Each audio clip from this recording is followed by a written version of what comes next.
Function എന്തെങ്കിലുമൊക്കെ പോകുമ്പോൾ അവർ ഇതേപോലെ പിള്ളേരായാലും ആരായാലും ഇങ്ങനെ പറയും ഡ്രസ്സ് കളർ വേറെ എടുക്കായിരുന്നു, ഡാർക്ക് സ്കിന്നിന് ഈ കളർ ചേരൂല. സിനിമയില്ലാത്ത എന്തെങ്കിലും ഉണ്ടോ? അല്ല, ഇത് ശരിക്കും ഞങ്ങളുടെ ജീവിതം തന്നെയാണ് സിനിമ. നിങ്ങളെന്താ കുട്ടീനെ പണിയെടുപ്പിച്ചിട്ട് തിന്നാണോ എന്ന് വരെ ഞാൻ കേട്ടിട്ടുണ്ട്. പക്ഷെ എനിക്ക് ഈ കഥ കേട്ടപ്പോൾ ഏറ്റവും എൻ്റെ മനസ്സിലാഴത്തിൽ വന്ന് വെളുക്കാൻ വേണ്ടി ചൂടുവെള്ളം ഒഴിച്ചാലോ അത് അനുഭവിച്ച ആ വ്യക്തിയാണ് അതിലെ main central character. So that is a very rare speciality. അതിവരതിന് മുന്നേ എൻ്റെ അടുത്ത് പറഞ്ഞിട്ടുണ്ട്, ഈ സിനിമ ഇറങ്ങുമ്പോൾ ഇനിയും ഇതേപോലെ കളിയാക്കൽ ഏത് വഴിയാണെങ്കിലും. വരവ് അച്ഛനുറങ്ങാത്ത വീട്ടിലൂടെ വരുന്നു. ഇപ്പം രണ്ടാമത് എൻ്റർ ചെയ്യുമ്പോൾ അച്ഛനും അമ്മയും ഉറങ്ങാത്ത വീടുകളായിരുന്നു. അന്ന് എനിക്ക് അതിന്റെ സീരിയസ്നെസ് മനസ്സിലാവില്ലായിരുന്നു, പക്ഷെ ഇപ്പൊ എനിക്കത് അറിയാം.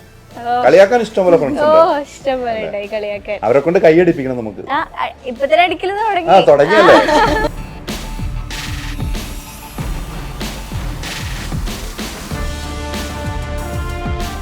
നമസ്കാരം. പുത്തൻ സിനിമയുടെ വിശേഷങ്ങൾ പങ്കുവെക്കാൻ 4 അതിഥികൾ. 4 പേർക്കും സ്വാഗതം. നമസ്കാരം. എനിക്ക് ഈ സിനിമയുടെ ഒരു ഇൻ്റർവ്യൂ എടുക്കാൻ വരുമ്പോൾ ഞാൻ വല്ലാത്തൊരു അവസ്ഥയിലാണ് ഇരിക്കുന്നത്. ഒരു ജീവിതത്തിൽ പല പ്രതിസന്ധി നേരിട്ട ആളുകളുടെ സിനിമകൾ നമ്മൾ കണ്ടിട്ടുണ്ടല്ലേ. ജീവിത കഥകൾ പല രീതിക്കും വന്നിട്ട്, പക്ഷേ ഒരു കുട്ടിയുടെ ജീവിതം ഏതൊക്കെ ട്രാക്കിലൂടെ പോയി എന്ന് ഓർക്കുമ്പോൾ നമുക്ക് അത്ഭുതം തോന്നുന്നു. ആ കുട്ടി ഒരു സിനിമയിൽ വന്ന് ഞാനാണെന്ന് തെളിയിക്കുന്ന ഒരു സിനിമ കുരുപ്പാപ്പ. ഈ കഥ കേട്ടപ്പോൾ വിനീത് എന്താണ് തോന്നിയത്? അത് തന്നെ, അതില് ഏറ്റവും എടുത്തു പറയേണ്ടത് തന്നയുടെ രക്ഷിതാക്കളുടെ ആ ഒരു 100% അവർക്കാണ് ആദ്യം ഒരു പിക്ചർ കേട്ടോ. ഇങ്ങനെ ഒരു തോട്ട്.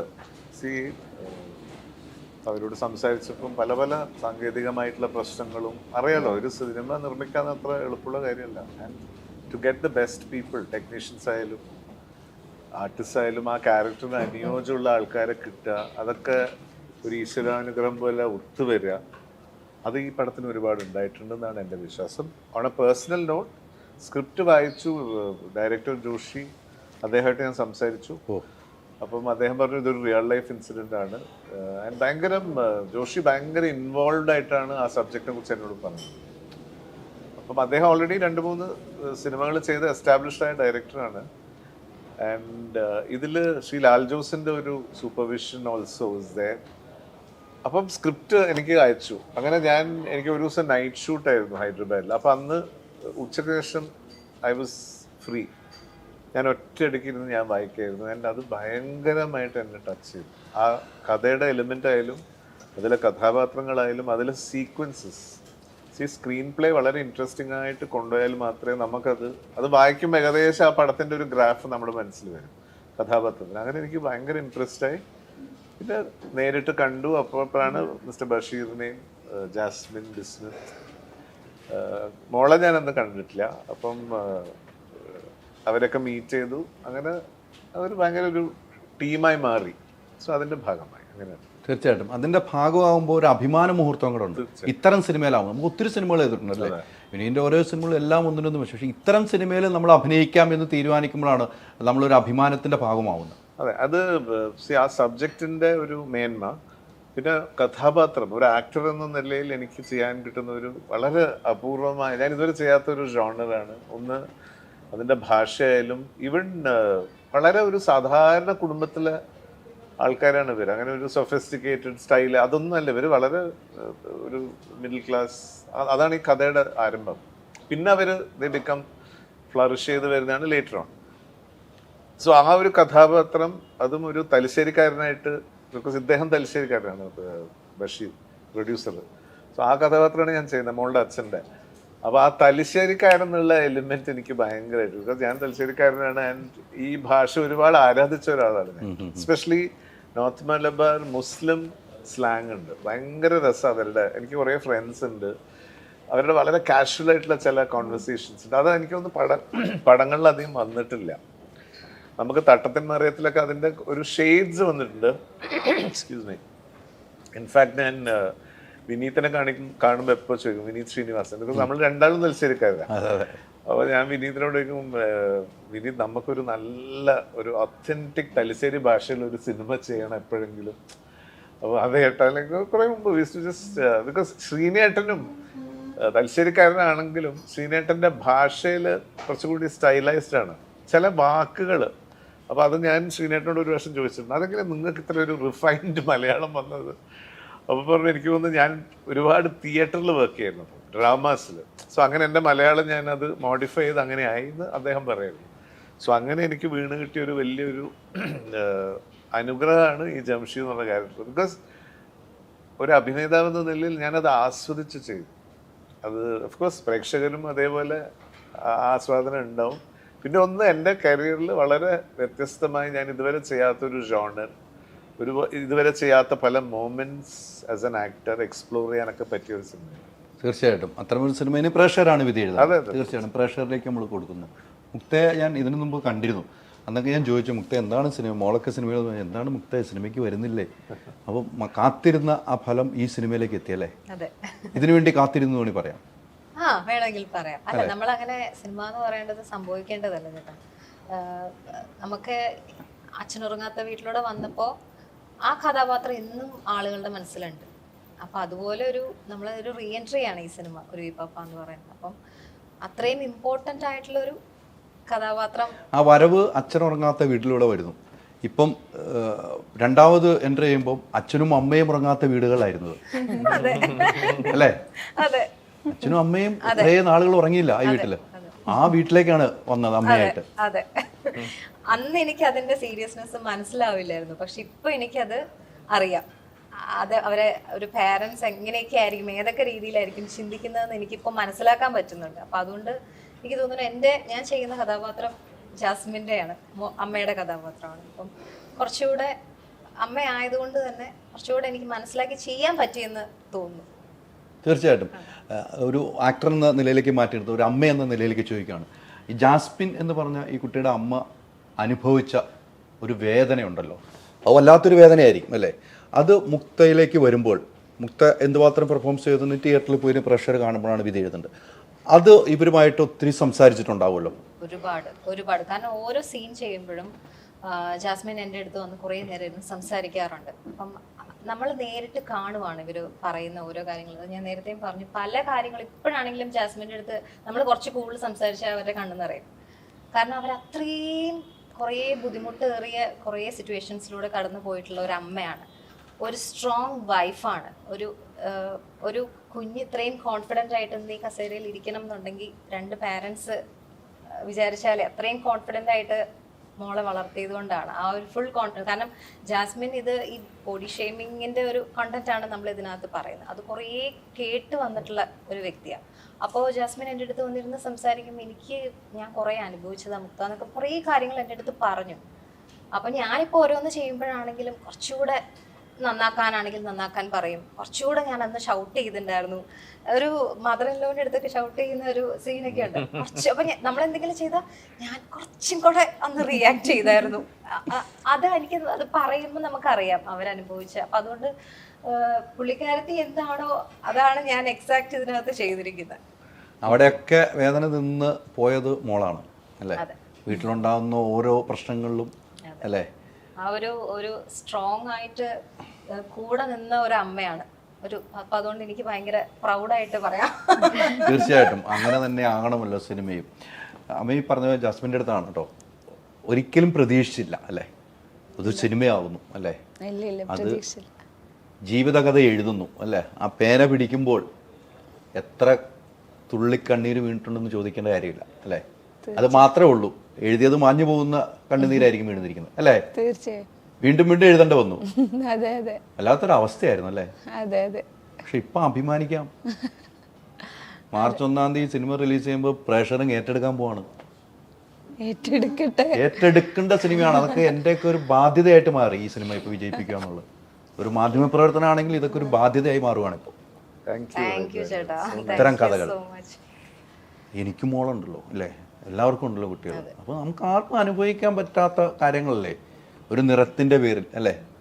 പ്രത്യേകിച്ച് കുഞ്ഞുങ്ങളുടെ അടുത്ത് അത് പറയുമ്പോൾ അത് ഭയങ്കരമായിട്ട് അഫക്റ്റ് ചെയ്യുന്നത്. ആ ഒരു ഏജിൽ അത് അവരുടെ കോൺഫിഡൻസിന് ഭയങ്കരമായിട്ട് ബാധിക്കുന്ന കാര്യമാണ്. ഇവൻ ത്രൂ ഇപ്പോൾ നമ്മുടെ സിനിമ ഷൂട്ട് ചെയ്തുകൊണ്ടിരിക്കുന്ന സമയത്താണെങ്കിലും ഈ അച്ഛനും അമ്മയും ഇതിൻ്റെ പുറകിൽ എന്തോരം ബുദ്ധിമുട്ടുകൾ അനുഭവിക്കുക. സിനിമ തീർന്നെങ്കിൽ അതിനൊക്കെ ചെറിയൊരു പാടൊന്നുമല്ല. അവൾ ഡെയിലി കാണുമല്ലേ, മോളിത് ഡെയിലി കാണുന്നുണ്ട് ഈ അച്ഛൻ്റെയും അമ്മയുടെയും കഷ്ടപ്പാടും വിഷമങ്ങളും സന്തോഷവും എല്ലാം. ഈ മോള് നമ്മളുടെയൊക്കെ ആ ഒരു പ്രായത്തിലാണ് അവര് ചെയ്യുന്നുണ്ട്. ചില കുട്ടികളുടെ ആറ്റിറ്റ്യൂഡ് അങ്ങനെയായിരിക്കും, ആ പപ്പയുണ്ടല്ലോ അമ്മയുണ്ടല്ലോ ചെയ്തോളൂല്ലോ. പക്ഷെ ഇവള് അത് ശരിക്കും അവരുടെ ബുദ്ധിമുട്ടൊക്കെ മനസ്സിലാക്കി അത് ഭയങ്കര മെച്യൂർഡാണ്. ഇവളുടെ ഒരു പ്രായത്തിലുള്ള ഒരു കുട്ടിയുടെ മെച്യൂരിറ്റി അല്ല. ഇങ്ങനെ കാണാൻ പറയത്ത് എത്രയോ പേരുണ്ടല്ലോ പിന്നെ. തീർച്ചയായിട്ടും. അല്ല, ഇതൊരു ഞാൻ പറഞ്ഞില്ലേ, ഈ ഒരു പ്രോജക്റ്റിന് ഒരു വല്ലാത്തൊരു ഈശ്വരാനുഗ്രഹം ഉണ്ടായിട്ടുണ്ട്. ഈ എല്ലാം അതായത് സ്ഥലങ്ങളിലും സമയത്തും അത് എത്തിച്ചേരുക എന്നുള്ളത് വളരെ ഇമ്പോർട്ടൻ്റ്. ആർട്ടിസ്റ്റിൻ്റെ കാര്യമായാലും ടെക്നീഷ്യൻസ് ആയാലും ഇപ്പം വിപിൻ മോഹൻ സാറിനെ പോലത്തെ ഒരു ഇത്രയും പ്രഗത്ഭനായ ലെജൻഡറി സിനിമാറ്റോഗ്രാഫർ വന്ന് ഇത് ആക്സെപ്റ്റ് ചെയ്തു എന്നുള്ളത്, അത് ജോഷിക്കും ഞങ്ങൾ ആക്ടേഴ്സിനും ഒരു ഭയങ്കര ഒരു ബൂസ്റ്റായിരുന്നു. അത് ഒരു മോറൽ സപ്പോർട്ടായിരുന്നു. അദ്ദേഹത്തിൻ്റെ ഒരു presence, he is guiding us. And guiding us എന്ന് പറഞ്ഞാൽ അതിൻ്റെ ആ വിഷ്വൽ ഇമ്പാക്ട് സിനിമയിൽ വരുമ്പോൾ നമുക്ക് മനസ്സിലാവും ഞാൻ പറയുന്നതിൻ്റെ. അതെ അതെ അതെ. അദ്ദേഹം ബിക്കോസ് സത്യേട്ടൻ്റെ കൂടെയൊക്കെ എത്രയോ അസാധ്യം സിനിമകൾ ചെയ്ത ഒരു ലെജൻഡാണ്. പക്ഷെ അദ്ദേഹത്തിൻ്റെ ഹ്യൂമിലിറ്റി, അദ്ദേഹം നമ്മളെല്ലാം ട്രീറ്റ് ചെയ്യുന്ന വിധം, നമ്മളുമായിട്ട് ആ അദ്ദേഹത്തിൻ്റെ പ്രായം മറന്ന് he just gels with us. പിന്നെ ഒരു ഭയങ്കരമായിട്ട് ഇൻഫെക്ഷ്യസ് ഒരു എനർജി ഉണ്ട് അദ്ദേഹത്തിൻ്റെ. അത്ഭുതത്തോടെ നമ്മൾ നോക്കും. ഫിസിക്കലി അദ്ദേഹത്തിൻ്റെ പ്രയാസങ്ങളൊക്കെ ഉണ്ടെങ്കിലും വർക്ക് ടൈമിൽ അദ്ദേഹം മാജിക്കലി മാറുന്നത് ഞാൻ കണ്ടിട്ടുണ്ട്. സോ അത് ഭയങ്കര ഒരു ഈ പടത്തിന് അങ്ങനെ കുറേ ഈശ്വരാനുഗ്രഹങ്ങൾ ഉണ്ടായിട്ടുണ്ട് ഈ പടത്തിന്. അത് എനിക്ക് തോന്നുന്നു ആ ഇന്റൻഷൻ ഇസ് വെരി ക്ലിയർ. ഇവരുടെ തന്നെ മനസ്സിൽ വളരെ ആഗ്രഹത്തോട് ഇത് ചെയ്ത് ആൾക്കാരിൽ എത്തിക്കുക എന്നുള്ളതാണ് അവരുടെ മനസ്സിലുള്ളത്. കാരണം അതിന് വേറെ കമേഴ്ഷ്യൽ ഇതൊന്നുമല്ല. ആ ഒരു കലാസൃഷ്ടി എങ്ങനെ കൊണ്ടുവരണം, എനിക്ക് തോന്നുന്നു അത്തരം ഒരു ജെന്യുവൻ പാഷൻ ഉള്ളിൽ ഉണ്ടാവുമ്പം എല്ലാം അതിൻ്റെതായ എല്ലാം ചേരും. അതെ, അങ്ങനെയാണ്. അത് അങ്ങനെ എല്ലാം ഒത്തുചേർന്നതാണിത്. അതുകൊണ്ട് തീർച്ചയായും ഒത്തുചേർന്ന് പ്രേക്ഷകരും അത് ആക്സെപ്റ്റ് ചെയ്യും തന്നെയാണ് എൻ്റെ വിശ്വാസം. തീർച്ചയായിട്ടും അങ്ങനെ ആകട്ടെ എന്ന് നമുക്ക് പ്രാർത്ഥിക്കാം. ഓക്കെ അല്ലേ? ഇപ്പം ഭയങ്കര ഹാപ്പി അല്ലേ? അന്നൊക്കെ ഇങ്ങനെ അനുഭവിച്ചാലും ഇപ്പൊ സിനിമ ആവുമായിരുന്നു അല്ലേ? അങ്ങനെ ചിന്തിക്കുക. ആ ചിന്തയിലേക്ക് വരാൻ നമ്മൾ ഹാപ്പിയാണ് അല്ലേ? അനുഭവിച്ചതൊക്കെ വെറുതെ ഒരു സ്വപ്നം. മറവി എന്നൊരു സംഭവം ദൈവം തന്നില്ലേ നമുക്ക് ജീവിക്കാൻ പറ്റുമോ? അപ്പൊ അതൊക്കെ പറഞ്ഞേക്കുവാ ഇപ്പൊ. അതിപ്പോ അവള് പറയുന്നുണ്ട്, ഞാൻ എന്തിനാ ചുമ്മാ എന്തിങ്ങനെ വെറുതെ ടെൻഷൻ അടിച്ച് സങ്കടപ്പെട്ടിരുന്ന് വെറുതെ എന്റെ പൊട്ടത്തിനത് അതിപ്പോ അവള് പറയുന്നുണ്ട്. ഇപ്പൊ പറയുന്നുണ്ട് അതൊക്കെ വെറുതെ ആയിന്ന് അല്ലേ? ഇപ്പൊ പറയുന്നുണ്ട്. എന്തായാലും നല്ലൊരു സിനിമയുടെ ഭാഗമായി നമ്മുടെ ജീവിതം തന്നെ പോകുമ്പോൾ അഭിനയിക്കാനൊക്കെ എളുപ്പമല്ലായിരുന്നു. ഓ എളുപ്പമായിരുന്നു. അല്ല ജീവിക്കുക. നാച്ചുറൽ പെർഫോമർ ആണ്. അതെ അതെ അതെ. ഞാൻ ഉപയോഗിച്ച കാര്യങ്ങൾ തന്നെയല്ലേ, അപ്പൊ വലിയ ബുദ്ധിമുട്ടുണ്ടായില്ല. അല്ല, ഇത് പല സ്ഥലങ്ങളിൽ നിന്നും മാറ്റി നിർത്തപ്പെട്ടു എന്നാണ് ഞാൻ അറിഞ്ഞത്. ഞാൻ അറിഞ്ഞ പല സ്ഥലങ്ങളിൽ നിന്നും, സ്കൂളിൽ നിന്നും കുടുംബത്തിൽ നിന്ന് വരെ അല്ലേ? നമുക്ക് സ്കൂളിൽ നിന്നും മാറ്റി നിർത്തുന്ന പിന്നെയും നമുക്ക് ഒന്ന് ഉൾക്കൊള്ളാൻ പറ്റും. പക്ഷെ കുടുംബത്തിൽ നിന്നും മാറ്റി നിർത്തുമ്പോഴല്ലേ ഏറ്റവും വേദന ഉണ്ടായത് മോളെ? ഉറപ്പായിട്ടും. ഇപ്പോൾ ഫംഗ്ഷൻ എന്തെങ്കിലുമൊക്കെ പോകുമ്പോൾ അവർ ഇതേപോലെ പിള്ളേരായാലും ആരായാലും ഇങ്ങനെ പറയും, ഡ്രസ്സ് കളർ വേറെ എടുക്കാമായിരുന്നു, ഈ കളർ ചേരുന്നില്ല, ഡാർക്ക് സ്കിന്നിന് ഈ കളർ ചേരൂല. പിന്നെ കളിക്കാനൊക്കെ പോകുമ്പോൾ ഇതേപോലെ കളിയാക്കിയിട്ടും നല്ല സ്നേഹത്തോടെയും പറയുന്നുണ്ട്, വെളുത്തിറങ്ങില്ലേ കറുത്തവും. അങ്ങനെ പലതും ഫാമിലിയിൽ നിന്ന് തന്നെ ഉണ്ടാകുമ്പോൾ കൂടുതൽ വിഷമം. ഏറ്റവും കൂടുതൽ മോളെ വിഷമിപ്പിച്ച ഒരാളുടെ പേര് പറഞ്ഞ ആളുടെ പേര് പറയും. ഉമ്മ. ഉമ്മ ഉമ്മാടെ ഉമ്മ അല്ല അല്ല, അത് മോളുടെ ഉപ്പയുടെ ഉമ്മ. അപ്പൊ മൂത്ത മോന് നല്ല വെളുത്തിട്ടാ. അപ്പൊ ഏകദേശം കാണാനും ഉമ്മാനെ പോലെയാ, കുറച്ച് തടിച്ച് അങ്ങനെയൊക്കെയാ. അപ്പൊ ഇവള് ഒരു ദിവസം ഞങ്ങള് വീട്ടിൽ പോണ സമയത്ത് ഇവള് ഉമ്മാന്റെ അടുത്ത് ഓടിച്ചതപ്പോ ഉമ്മ പറഞ്ഞേ, നീ മാറി നിൽക്ക്, എനിക്ക് എൻ്റെ മോനെ ഇഷ്ടം, അവൻ എന്നെ പോലെ നല്ല വെളുത്ത് തൊടുത്തിട്ടാന്ന് പറഞ്ഞു. അത് ഇവക്ക് ഭയങ്കര, ഇവക്ക് നല്ല എല്ലാവർക്കും ഉമ്മ അത് ഇവള് ഇഷ്ടമില്ലാഞ്ഞിട്ടല്ല, പക്ഷെ ഇവളെക്കാൾ ഇഷ്ടം അവനെയാണ്, മോനെയാണ്, അതുകൊണ്ട് പറഞ്ഞതാണ്. പക്ഷെ അത് അവക്ക് ഭയങ്കര അന്ന് ഭയങ്കര വിഷമാക്കിയ ഒരു സംഭവമായിരുന്നത്. അല്ല, ആ സംഭവങ്ങളൊക്കെ ഉണ്ടാവുമ്പോഴും മോള് സ്കൂളിലെ പരിപാടിക്കൊക്കെ പങ്കെടുക്കുമ്പോഴൊക്കെ മാറ്റി നിർത്തുന്നുണ്ടല്ലോ, ഒന്നിലും പങ്കെടുക്കാൻ പറ്റാത്ത അവസ്ഥ വരുന്നുണ്ടല്ലോ. ഈ എപ്പോഴും നിറത്തിന്റെ പേരിൽ തന്നെയായിരുന്നു മാറ്റി നിർത്തിയത്? നിറം പിന്നെ മെലിഞ്ഞിട്ടാന്നും പറയുന്നുണ്ട്. അത് വേറെ സൈഡ് മെലിഞ്ഞിട്ടാന്ന് ഇവിടെ ആൾക്കാർ ശരീരമില്ല നോക്കിയിരിക്കുക. അപ്പോഴാണ് ഇത് ഇക്കാക്ക് തടിച്ചിട്ടാണല്ലോ. അപ്പൊ അവന് എനിക്ക് തരാണ്ട് അവനാണ് ഫുഡ് കൊടുക്കുന്നത്. പിന്നെ എന്നെ കാണുമ്പോ വീട്ടില് പട്ടിണിയാണോ അങ്ങനെയൊക്കെ അത്തരം ചോദ്യങ്ങളൊക്കെയാണ് ഉന്നയിച്ചത്. പക്ഷെ എനിക്ക് ഈ കഥ കേട്ടപ്പോൾ ഏറ്റവും എൻ്റെ മനസ്സിലാഴത്തിൽ വന്ന് വെളുക്കാൻ വേണ്ടി ചൂടുവെള്ളം ഒഴിച്ചാൽ അതൊരു വല്ലാത്തൊരവസ്ഥയല്ലേ? അത്രയും അവസ്ഥയിൽ കൂടെയാണ് ഞാൻ കടന്നു വന്നത്. അപ്പോ അങ്ങനെ ചെയ്യാനാ അപ്പൊ തോന്നി.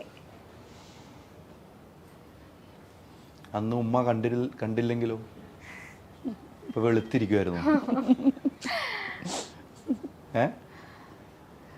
അതെങ്ങനെയായിരുന്നു ഉമ്മ ആ ടൈം? എങ്ങനെയാണ് അത് നമ്മുടെ സിനിമയിലെ ഒരു പ്രധാന ഭാഗമാണ്. അതുകൊണ്ട് പറയാൻ പറ്റില്ലോ, അത് ജീവിതകഥ. അത് സിനിമയെ കണ്ടാൽ മതി നിങ്ങൾ. അതെ, അത് കാണുന്നതായിരിക്കും കൂടുതൽ നല്ലത്. തീർച്ചയായിട്ടും അത്തരം ഒന്നും പറയരുത് നമ്മൾ. പക്ഷേ Hyderali, sorry to interrupt you, ഇതിൽ വളരെ ബ്യൂട്ടിഫുൾ ആയിട്ട് ഇവരെഴുതിയത് തന്നെ അതെ അതെ ഇവരുടെ സ്ക്രിപ്റ്റാണ്. ഞാൻ ശ്രീ ലാൽ ജോസ് ചെയ്യുന്നൊരു സൈക്കോളജിസ്റ്റിന്റെ ക്യാരക്ടർ, അയാൾ ഇതൊക്കെ ഈ കുട്ടീനെ കൗൺസിൽ ചെയ്യുന്നുണ്ട്. അയാൾ അതൊരു ബ്യൂട്ടിഫുൾ ആയിട്ട് ലാൽ ജോസ് അതിമനോഹരമായിട്ട് ചെയ്യുന്നത്. അതൊരു സാധാരണ ഡോക്ടർ ക്യാരക്ടർ ആയിരുന്നു.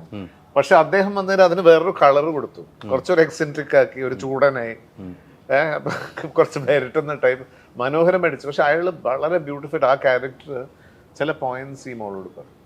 അതായത് സെൽഫ് കോൺഫിഡൻസ്, മറ്റേതൊന്നും ദാറ്റ്സ് ഓൾ എല്ലാം ഒരു വിലയും കൂടി കൽപ്പിക്കരുത് അങ്ങനത്തതിനൊന്നും. Which is so true. Colour is not important. And then he talks about dark സ്കിൻ്റെ ഗ്രേഡ്സിനെ പറ്റി പറയും. സോ സ്കിന്നിൻ്റെ കളറിലൊന്നും അല്ല കാര്യം എന്ന് പറഞ്ഞിട്ട് എനിക്കൊന്നും ശരിക്കില്ല അല്ല. ഡോക്ടർ ഉണ്ടായിട്ട് അങ്ങനെ ഈ മോൾക്ക് കോൺഫിഡൻസ് കൊടുത്ത് അവളുടെ കഴിവിനെ കുറിച്ച് അയാൾ ബോധവാനാക്കുന്ന ഒരു സീക്വൻസ് ഉണ്ട് ഇതിൽ, which is a very important thing. അത്തരം അതാണ് ആക്ച്വലി ഒരു ട്രാൻസ്ഫർമേഷൻ ഇൻ ഇവരുടെ life according to the script also. So അത് that is a positive aspect of this. ഇപ്പോൾ നമ്മൾ ഇത്രയും ഇതിനെക്കുറിച്ചൊക്കെ പറഞ്ഞു, വിഷമം ഒക്കെ ഉണ്ട്, അത് കഴിഞ്ഞു. പക്ഷെ എനിക്ക് തോന്നുന്നു ഇനി അത് തിരിച്ച് ഡോണ്ട് റീവിസിറ്റ് ദാറ്റ്. അത് ഷീസ് ഓവർകം. അതിപ്പം ഒരു ഇന്റർവ്യൂവിൽ തന്നെ പറഞ്ഞു, ഇപ്പം ഞാൻ വിചാരിക്കുന്നു എന്തിനാണ് ഈശ്വര ഞാൻ അന്ന് അതൊക്കെ ആലോചിച്ച് ഇങ്ങനെ വിഷമിച്ചതെന്ന് ഇപ്പം ഞാൻ വിചാരിക്കുന്നു എന്നുള്ള തോട്ട്. ഒരു ബാലൻസ്ഡ് മൈൻഡിൽ ആ മോൾ എത്തണമെങ്കിൽ അതിൻ്റെ പിന്നിലുള്ള ഈ അച്ഛനമ്മമാരായാലും ഈ ഡോക്ടർ ചെയ്ത ഗൈഡൻസും it's all done wonders. So അത് ഒരു കലാസൃഷ്ടിയായിട്ട് ആൾക്കാരിലേക്ക് എത്തിക്കുക എന്നുള്ളതാണ്. തീർച്ചയായിട്ടും. ഈ തലശ്ശേരിയിൽ നിന്നും പിന്നീട് കൊച്ചിയിലേക്ക് വരുവാണ്. തലശ്ശേരിയിൽ നിന്നല്ല, ആക്ച്വലി ഞങ്ങൾ നിലമ്പൂരാണ്. നമ്മൾ ഈ കഥ നടക്കുന്നൊക്കെ നിലമ്പൂരാ. ഹസ്ബൻഡ് തലശ്ശേരിയാണ്, പക്ഷെ ഞങ്ങൾ നിലമ്പൂരായിരുന്നു ബിസിനസ്സും കാര്യങ്ങളും ഒക്കെ. പിന്നെ ഈ ഒരു ഇൻസിഡന്റിന് ശേഷമാണ് നമ്മൾ എറണാകുളത്തേക്ക് താമസം മാറുന്നത്. കാരണം ഇവളുടെ ഡാൻസിന്റെ ആയാലും സിനിമയാണെങ്കിലും ഒക്കെ നമുക്ക് കുറച്ചുകൂടെ നല്ലത് എറണാകുളത്ത് വന്നിട്ടാണല്ലോ എന്ന് വിചാരിച്ച് നമ്മൾ ഇങ്ങോട്ട് മാറുന്നത് എറണാകുളത്തേക്ക്. ഇപ്പൊ എറണാകുളത്ത് വന്നിട്ട് എത്ര വർഷമായി? ഇപ്പൊ ഒരു 7-8 വർഷമായി. 8 വർഷമായി എറണാകുളത്ത് വന്നിട്ട്.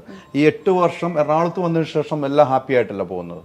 പിന്നീട് എറണാകുളത്ത് വന്നതിന് ശേഷം മോള് പല ഡാൻസ് പ്രോഗ്രാമിനൊക്കെ പോയി തുടങ്ങിയത്. റിയാലിറ്റി ഷോയിലൊക്കെ പങ്കെടുത്തത് അങ്ങനെയാണ്. ഇവിടെ വന്നതിന് ശേഷമാണ് തമിഴ് റിയാലിറ്റി ഷോയിലൊക്കെ പങ്കെടുത്തല്ലോ.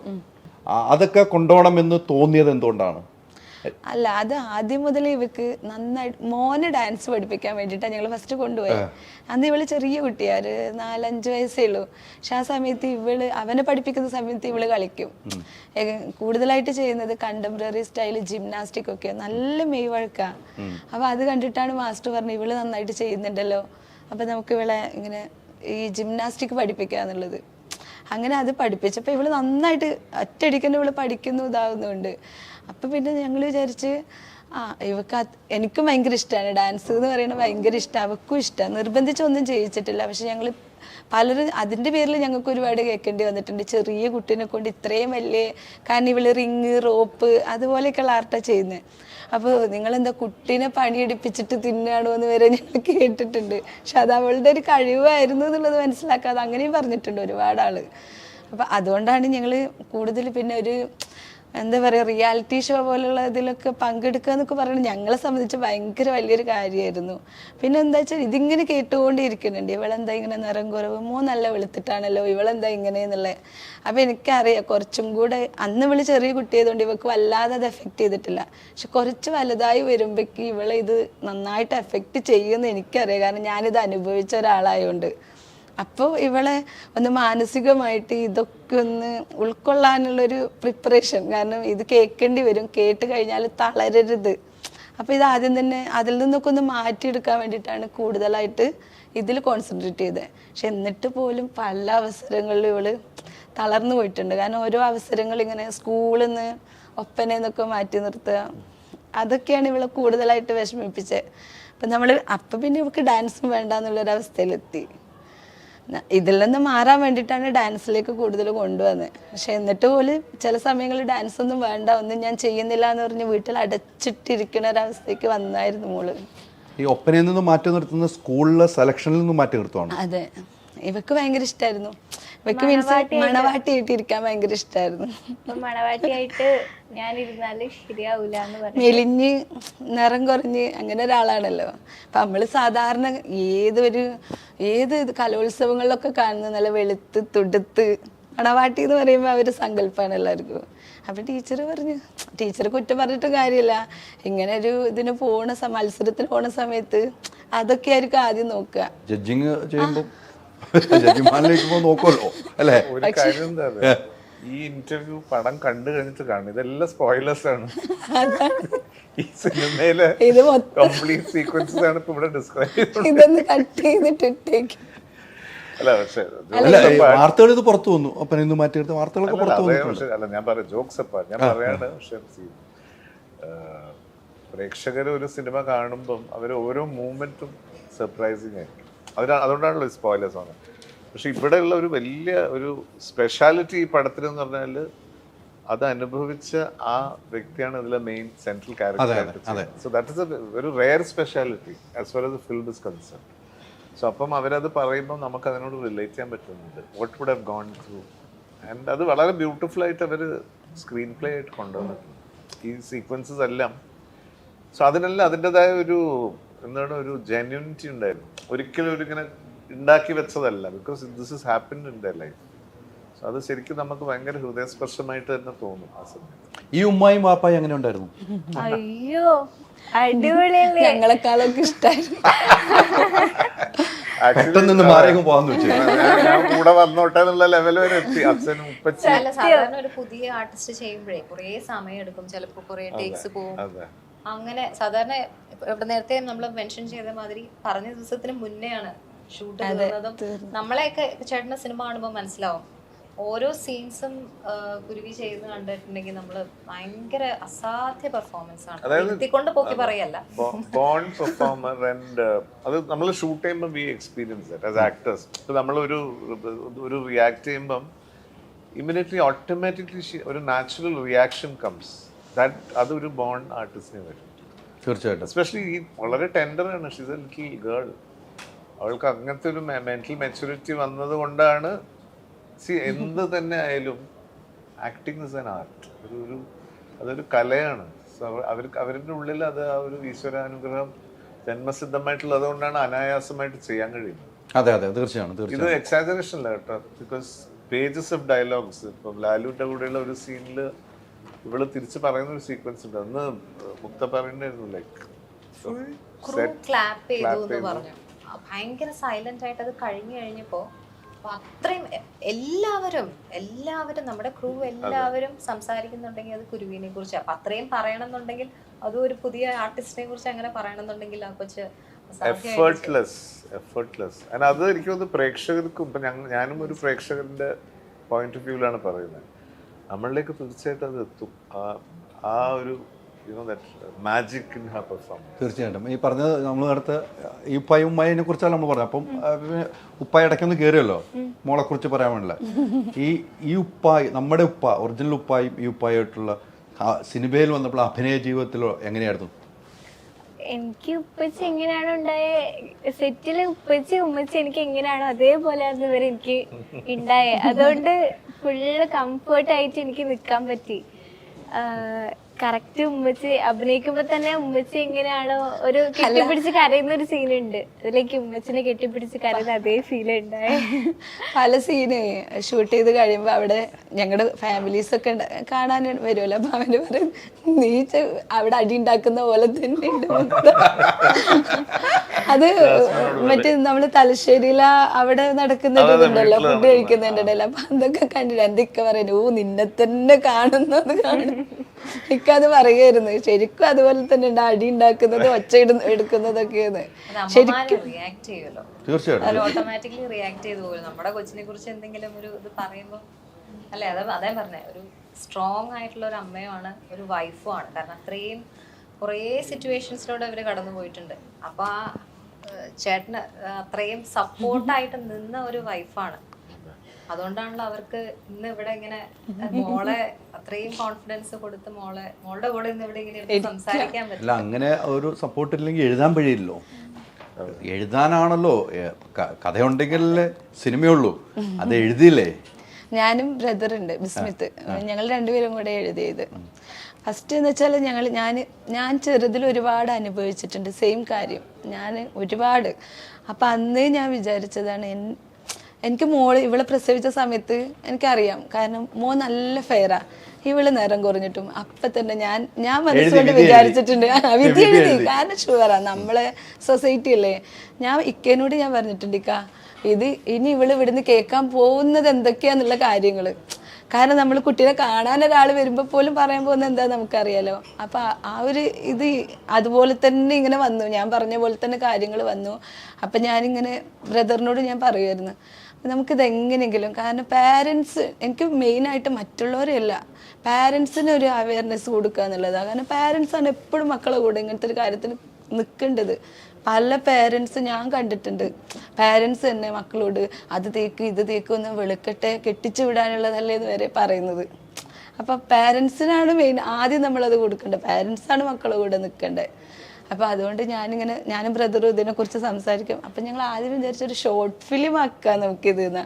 പക്ഷെ ഞങ്ങൾ ഇത് എഴുതി വന്നപ്പോൾ ജോഷി ജോൺ നമ്മുടെ സംവിധായകൻ, അപ്പം ആളിത് ഫസ്റ്റ് വായിക്കുമ്പോൾ തന്നെ ജാസി ഇത് നമുക്ക് അതിനുള്ളതല്ല, ഇത് നല്ലൊരു സിനിമ ആക്കാനുള്ളത് ഇതുണ്ട് എന്ന് പറഞ്ഞിട്ട് ആദ്യം ഞങ്ങളെടുത്ത് അതിനെക്കുറിച്ചൊരു സിനിമ എന്നുള്ളതിനൊക്കെ ഞങ്ങൾ വരുന്നത് അങ്ങനെയാണ്. പിന്നെ ഇത് ആരോട് പറയുമ്പോഴും, ഇപ്പം നമ്മൾ ലാൽജോ സാറിനോടാണെങ്കിലും വിപിൻ മോഹൻ സാറിനോട് ആരോട് പറയുമ്പോഴും എല്ലാവർക്കും അത് അത്രത്തോളം ഭയങ്കരമായൊരു സംഭവം ഇതിലുണ്ട്, ഇത് നമുക്ക് സിനിമയാക്കണം എന്നുള്ള അവർ ധൈര്യം ഞങ്ങൾക്ക് തന്നത് അവരൊക്കെയാണ്. തീർച്ചയായിട്ടും ഇത് സിനിമയാകുന്നുവെന്ന് പപ്പായുമായൊക്കെ വീട്ടിൽ സംസാരിക്കുന്നു. അപ്പൊ മോൾ എന്താണ് പറഞ്ഞത്? ഞാൻ ആദ്യം പറ്റൂല എന്നാ പറഞ്ഞേ, എന്നെക്കൊണ്ട് പറ്റൂല എന്നാ പറഞ്ഞ ആദ്യം. കാരണം ഇത് ചെയ്തിട്ട് വീണ്ടും കളിയാക്കൽ വരും എന്നുള്ള പേടിയായിരുന്നല്ലോ. അപ്പൊ അത് കഴിഞ്ഞപ്പോ പിന്നെ ഇവരുടെ മോട്ടിവേഷൻ കാരണം ഞാൻ അതിലോട്ട് വന്നു കഴിഞ്ഞപ്പോഴാണ് ഈ സിനിമയിലോട്ട് വന്നപ്പോഴാണ് ഞാൻ ശരിക്കും ടോട്ടലി മാറിയത്. ആദ്യം വേണ്ടെന്ന് തന്നെ പറഞ്ഞു. വേണ്ടെന്ന് വെച്ചാൽ ഇനി ചിലപ്പോ കളിയാക്കൽ വന്നാലോ എന്നുള്ളൊരു ഡൗട്ടായിരുന്നു, എന്നെ കൊണ്ട് പറ്റുമോന്ന്. അല്ല, മോള് തന്നെ അഭിനയിക്കണമെന്ന് പറഞ്ഞപ്പോഴാണ് വേണ്ടാന്ന് പറഞ്ഞാൽ, അല്ലെങ്കിൽ മോളിലെ കഥ സിനിമയാകുമ്പോൾ വേണ്ടെന്നാണ് പറഞ്ഞത്. എങ്ങനെയായിരുന്നു? അല്ല, സിനിമ ആക്കണം, കാരണം സിനിമയാകണം, സിനിമ പറ്റുമെന്നുള്ളതാണ്. ഫസ്റ്റ് ടൈം ആണല്ലോ, അപ്പൊ ആ ഒരു ഡൗട്ട് ഉണ്ടായിരുന്നു. പക്ഷെ കുഴപ്പമില്ലാണ്ട് ചെയ്യാൻ പറ്റി. ഈ സ്കൂളിലെ ഏറ്റവും അടുത്ത ഫ്രണ്ട് ആരാണ്? ഇപ്പൊ ഉള്ളതാണോ? ഇപ്പൊ ഉള്ളത് സന എന്ന് പറഞ്ഞിട്ട് എന്റെ കൂടെ എല്ലാത്തിനും ഉണ്ടാവും, എല്ലാ കാര്യങ്ങളും. നേരത്തെ ഈ ഫ്രണ്ട്സ് ഉണ്ടായിരുന്നോ? നേരത്തെ ഉണ്ടായിട്ടില്ല. ഇല്ല, ഇപ്പോഴാണ് സനയാണ് ഏറ്റവും അടുത്ത ഫ്രണ്ട്. സനയോട് ഈ കഥകളൊക്കെ പറഞ്ഞില്ലേ? ഓ, അവക്കറിയാം എല്ലാ കാര്യങ്ങളും, എന്റെ എല്ലാ കാര്യത്തിനും കൂടെ ഉള്ളത് അവള് തന്നെ. അവർക്ക് എല്ലാ കാര്യവും. കൊച്ചി വന്നതിന് ശേഷമുള്ള ആണോ? എറണാകുളം വന്നിട്ട് ആദ്യമായിട്ട് എനിക്കുള്ള. അവിടെ നിലമ്പൂരിലൊന്നും ഫ്രണ്ട്സ് ഇല്ല? ഉണ്ടായത് ഇതിനു വേണ്ടി കളിയാക്കാൻ ഫ്രണ്ട്സ് ഉള്ളൂ അല്ലേ? കളിയാക്കാൻ ഇഷ്ടംപോലെ ഫ്രണ്ട്സ് ഉണ്ട്. ഇഷ്ടംപോലെ കളിയാക്കാൻ. അവരെ കൊണ്ട് കൈയടിപ്പിക്കണം നമുക്ക്. ഇപ്പൊ തന്നെ അടിക്കല് തുടങ്ങിയല്ലേ? സെൽഫി എടുക്കാൻ ക്യൂ നിൽക്കട്ടെ. ഇപ്പൊ എന്നെ തള്ളി പറഞ്ഞവരൊക്കെ ഇങ്ങോട്ട് വരാ എന്റെ അടുത്തോട്ട്. സെൽഫി എടുക്കാൻ പറ്റേ? അപ്പൊ നമുക്ക് നോക്കാം. സെൽഫി ഒക്കെ എടുത്തു കൊടുത്തോണം കേട്ടോ. അവര് കൊണ്ട് സ്റ്റാറ്റസ് ഒക്കെ ഇട്ടേ, ഇത് എന്റെ ഗുരുവിയാന്നും പറഞ്ഞു അല്ലേ? വാശിയുണ്ടെങ്കിൽ എന്തിനും മുന്നോട്ടുണ്ട് മോളെ. എന്തെങ്കിലും ജീവിതം വേണ്ട, അവസാനിപ്പിച്ചേക്കാം എന്നൊരു തോട്ടുണ്ടായോ മനസ്സിൽ? ഉണ്ടായിരുന്നു. ഉണ്ടായിട്ടുണ്ട്. അതൊക്കെ നമ്മൾ സിനിമയിൽ സിനിമയിൽ അതുകൊണ്ട് എൻ്റെ അമ്മ എനിക്ക് ഈ സിനിമ എഴുതിട്ട് മതിയായിരുന്നു, ഒന്നും ചോദിക്കാനും പറ്റുന്നില്ല. ആളുകളെ കുറച്ച് അല്ലെങ്കിൽ പറയിപ്പിക്കണമെന്നുണ്ട്, ഒന്നും നടക്കുന്നില്ല. സിനിമ കണ്ടിട്ട് നമുക്ക് ഒന്നും കൂടി ഇരിക്കേണ്ടത് അതായിരിക്കും നല്ലത്. അല്ലേ? നമ്മൾ ഓരോന്നും ചോദിക്കുന്നത് നമ്മളൊരു ഒരാൾക്കുണ്ടാവുന്ന മാനസികാവസ്ഥയാണല്ലോ ചോദിക്കുന്നത്. ഇപ്പൊ പറയുന്നത് അത് സിനിമയിലുണ്ട്. അതല്ല ഞാൻ ആദ്യം പറഞ്ഞത്. അത് ഞാൻ പിന്നെ ഒന്ന് വേറെ ഏതെങ്കിലും വഴിക്ക് ഏത് റൂട്ടിൽ പോയാലും അവിടെ എത്തുവാണ്. ഇനിയിപ്പോ സനയൊന്നും കൂട്ടുകാരുണ്ട്, അതും സിനിമയിലുണ്ട്. ഇനി സനയെ കുറിച്ച് കൂടുതൽ പറയണ്ട, അത് കൂടുതൽ പറയണ്ട. സിനിമയിലില്ലാത്ത എന്തെങ്കിലും ഉണ്ടോ? അല്ല, ഇത് ശരിക്കും ഞങ്ങളുടെ ജീവിതം തന്നെയാ സിനിമ. അത് ശരിക്കും അഭിനയിക്കില്ല, ജീവിക്കന്നെ ചെയ്തിട്ടുണ്ട് നമ്മളെ വിനീതേട്ടനും മുക്തയും. അത്രയും നന്നായിട്ട് ചെയ്തിട്ടുണ്ട് അവര്. അത് ഓരോ സീന് കാണുമ്പോഴും ഞാൻ ശരിക്കും പറഞ്ഞാൽ ക്യാമറയുടെ പുറകിലിരുന്നിട്ട് എൻ്റെ കണ്ണ് നിറഞ്ഞൊഴുകല. കാരണം ഞങ്ങൾ അനുഭവിച്ച കാര്യങ്ങളാണ് അവർ ക്യാമറക്ക് മുന്നിൽ നിന്ന് ചെയ്യുന്നത്. അത്രയും നന്നായിട്ട് അവർ ചെയ്തിട്ടുണ്ടായിരുന്നു. ഒരുപാട് ആർട്ടിസ്റ്റ്, മണിക്കുട്ടൻ, കൈലാഷ്, ഹ്യൂജ്, സന്തോഷ് കിച്ചു ടെല്ലിസ്, രാജേഷ് ശർമ്മ, എല്ലാത്തിനും ഒരു വലിയ സിനിമയാണ് സുധി. നമ്മുടെ സുധി ഇമ്പോർട്ടന്റ് റോളാണ് ഇതിൽ ചെയ്തത്. അങ്ങനെ ഒരു ലാൽ ജോസിന്റെ ഒരു ഗൈഡൻസ്. അങ്ങനെ ഞാൻ പറഞ്ഞില്ല, ഇതൊരു ഈശ്വരാനുഗ്രഹം പോലെ ഇവരെല്ലാം വന്ന് എല്ലാം അപാര കഴിവുള്ള ആർട്ടിസ്റ്റ് അല്ല എല്ലാവരും. ചെറിയ ചെറിയ റോളാണെങ്കിലും ഭയങ്കര പവർഫുൾ ആയിട്ട് അവർ. അതുപോലെ ശ്രീനാഥ് ചേട്ടന്റെ നെവ്യൂ ഒരു ആർട്ടിസ്റ്റ്, അസലായിട്ട് അഭിനയിച്ചിട്ടുണ്ടാവില്ല. ചെറിയ ചെറിയ പോർഷൻസ് ആണ്, പക്ഷെ വെരി ഒറിജിനൽ ക്യാരക്ടേഴ്സ്. ലൊക്കേഷൻ ഒക്കെ എവിടെയായിരുന്നു? നിലമ്പൂര്, എറണാകുളം. പൂർണ്ണമായിട്ടുള്ള ലൊക്കേഷൻ അവിടെയായിരുന്നു അല്ലേ? അപ്പോൾ ഒരു സിനിമയ്ക്ക് വേണ്ടതെല്ലാം കൊടുത്തിട്ടുണ്ട്. ആക്ച്വലി അവർ വളരെ ബ്യൂട്ടിഫുൾ ആയിട്ട് കണ്ടന്റ്, ഹൃദയസ്പർശിയായ ഒരു കണ്ടന്റ് ഉണ്ടായാൽ തന്നെ ഒരു 85% ജോബ് സോൾ. പിന്നെ അതിൻ്റെ കൂടെ മ്യൂസിക്, പിന്നെ ബ്രില്യൻ സിനിമാറ്റോഗ്രാഫി, ഒരു ചെറിയ സ്ട്രഗിൾ ഉണ്ട് ഇതിൽ. ഈ മോളുടെ ഈ ഒരു കഷ്ടപ്പാടുകളോടൊത്ത് ഈ ജംഷീർ അനുഭവിക്കുന്ന കുറേ കഷ്ടങ്ങളുണ്ട്. അതായത് ഇവനെ വളരെ അടുത്ത് വിശ്വസിച്ച ചില സുഹൃത്തുക്കളൊക്കെ വല്ലാതെ വഞ്ചിച്ച് അവർ ഭയങ്കര ഫിനാൻഷ്യൽ ബാധ്യതയിലാവുന്ന ഒരു ട്രാക്ക് വേറെ ഉണ്ട് ഇതിൽ. സോ അങ്ങനെ ഒരുപാട് ലേയേഴ്സ് വന്നിട്ടാണ് ഈ പടം തോന്നുന്നത്. സോ അതുകൊണ്ട് it is not just about ഒരു particular issue or it is ഒരു ഹോൾസം, നമുക്ക് എല്ലാത്തിനോടും കണക്ട് ചെയ്യാൻ പറ്റുന്ന കുറേ മൊമെന്റ്സ് ഉള്ള വളരെ ബ്യൂട്ടിഫുൾ ആയിട്ടുള്ള റിയൽ ആയിട്ടുള്ള വളരെ നിഷ്കളങ്കരായ കുറേ ഗ്രാമീണ കഥാപാത്രങ്ങൾ, അങ്ങനെയുള്ള ഒരു ബ്യൂട്ടിഫുൾ ഇത്. അത് ആസ് ആർട്ടിസ്റ്റ് ഇപ്പോൾ ഞങ്ങൾക്കും എനിക്കൊക്കെ ഭയങ്കര എക്സൈറ്റ്മെൻ്റ് ആയിരുന്നു. ഇങ്ങനത്തെ റോൾസ് വരുമ്പം നമുക്ക് എത്രത്തോളം അതിൽ എക്സ്പ്ലോർ ചെയ്യാം, എന്തൊക്കെ ചെയ്യാൻ പറ്റും. അങ്ങനത്തെ ഒരു ഡയറക്ടർ വളരെ കൺവിക്ഷനുള്ള ജോഷിയൊക്കെ, അതായത് ക്ലിയർ കട്ടായിട്ട് അദ്ദേഹത്തിന് അറിയായിരുന്നു എങ്ങനെയാണ് ഇത് ചെയ്യേണ്ടത്, ഓരോ കഥാപാത്രങ്ങൾ എങ്ങനെ. അപ്പം നമ്മൾ എന്തെങ്കിലും സംശയം ചോദിച്ചാലും he will clarify what he wants എന്നുള്ളത്. അപ്പം ഞാൻ ഈ ഭാഷയുടെ കാര്യം പറഞ്ഞ പോലെ ജോഷി വളരെ പോസിറ്റീവായിട്ട് അത് ആക്സെപ്റ്റ് ചെയ്തു. അപ്പം അദ്ദേഹം അത് വേണ്ടെന്ന് പറഞ്ഞാൽ we won't be able to do it. ഞാൻ പറഞ്ഞു ബഷീർ ഭായ് തലശ്ശേരിക്കാരനാണ്, സോ ലെറ്റ്സ് യൂസ് തലശ്ശേരി ഭാഷ. ഞാൻ ഐ എം കോൺഫിഡൻറ്റ്. ഞാൻ പറഞ്ഞു എനിക്ക് വിളയാടാം, ലൈക്ക് നമുക്ക് അങ്ങനത്തെ ഓപ്പർച്യൂണിറ്റീസ് വരാറില്ല. അപ്പൊ ജോഷി ഗ്രീൻ സിഗ്നൽ, ജോഷി പറഞ്ഞു സൂപ്പർ വിൽ. ഞാനത് കാണിച്ചു കൊടുത്തു. അത് ഇവൻ ചില ഡയലോഗ്സ് ഒക്കെ ഇത് മോസ്റ്റ്ലി മലപ്പുറം സ്ലാങ് ആണ് ഇതിൽ എഴുതിയിരിക്കുന്നത്, ബിക്കോസ് ഇവരാണ് എഴുതിയത്. അത് ഞാൻ തലശ്ശേരിഫൈ ചെയ്യും ആ വാക്കുകളും. അതും ഇവരുടെ ഭാഷയിലാണ്. ഇവരുടെ ആ നിഷ്കളങ്കവും ഒരുപാട് സ്നേഹമുള്ള സ്ലാങ് ആയത് ഈ നോർത്ത് മലബാർ മുസ്ലിം സ്ലാങ്. അത് പ്രത്യേകതരം ഒരു ഭാഷയാണ്. അതും അതിൽ വളരെ സാധാരണക്കാരായ, ഇപ്പം അവർ ഔട്ട് ബേസ്റ്റ് നടക്കുമ്പോൾ അവർ യൂസ് ചെയ്തിട്ട് പറയുന്ന വാക്കുകൾ.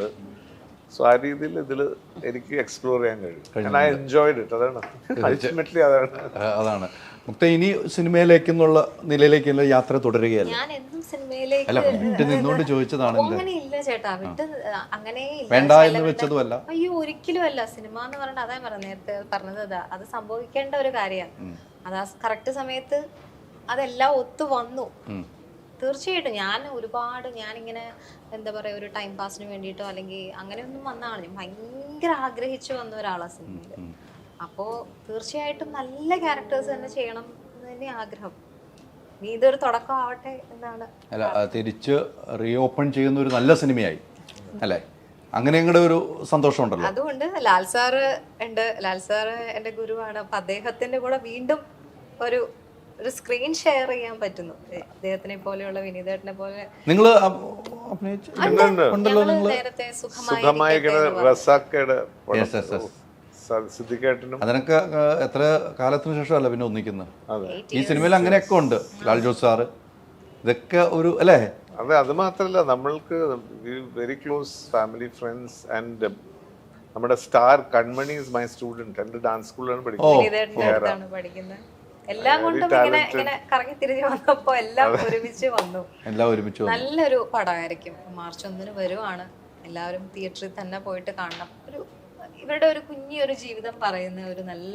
അതെ, ആക്ച്വലി ഇങ്ങനത്തെ പടങ്ങള് ജനങ്ങള് അക്സെപ്റ്റ് ചെയ്ത് പ്രൊമോട്ട് ചെയ്യണം. ബിക്കോസ് അത് ഭയങ്കര മോട്ടിവേഷൻ ആണ്. ഇത്തരം ഇതേപോലെയുള്ള എത്ര ആൾക്കാരിനും വരും മനസ്സിൽ പല പല ഐഡിയാസ് എക്സിക്യൂട്ട് ചെയ്യാൻ. പക്ഷെ ഇങ്ങനെ ഒരു പടം ക്ലിക്ക് ചെയ്താൽ ഇറ്റ്സ് ഒരു ഗേറ്റ് ഓപ്പൺ ചെയ്യാണ് നിങ്ങൾ ഒരു another area for people to explore.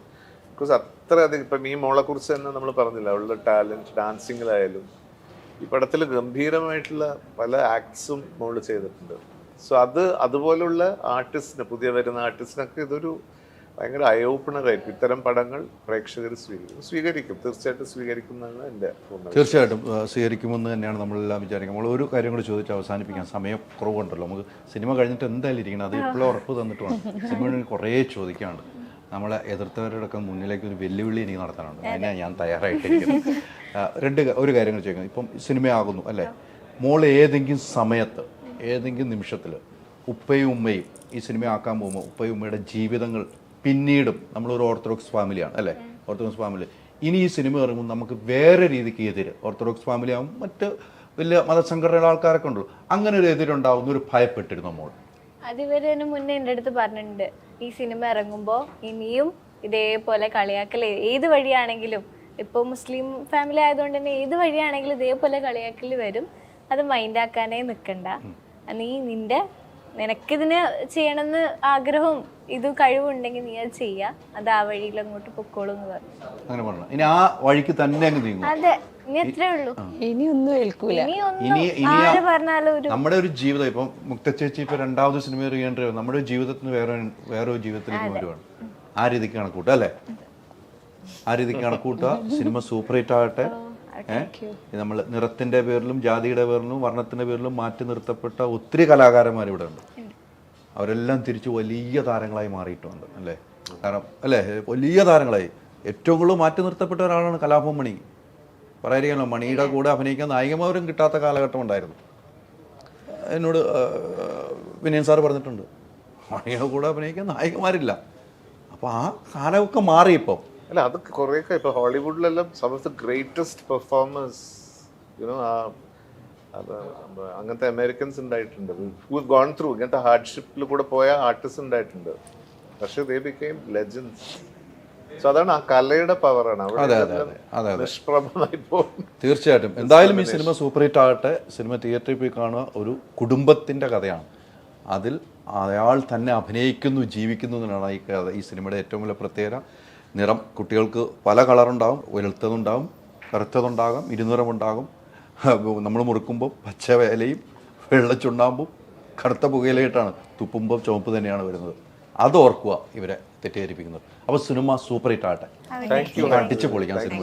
ഇതിൻ്റെ 25-ാം ദിവസം 50-ാം ദിവസം ആഘോഷിക്കാനുള്ള ഭാഗ്യം തരും എന്ന് നമുക്ക് വിശ്വസിക്കാം. Thank you.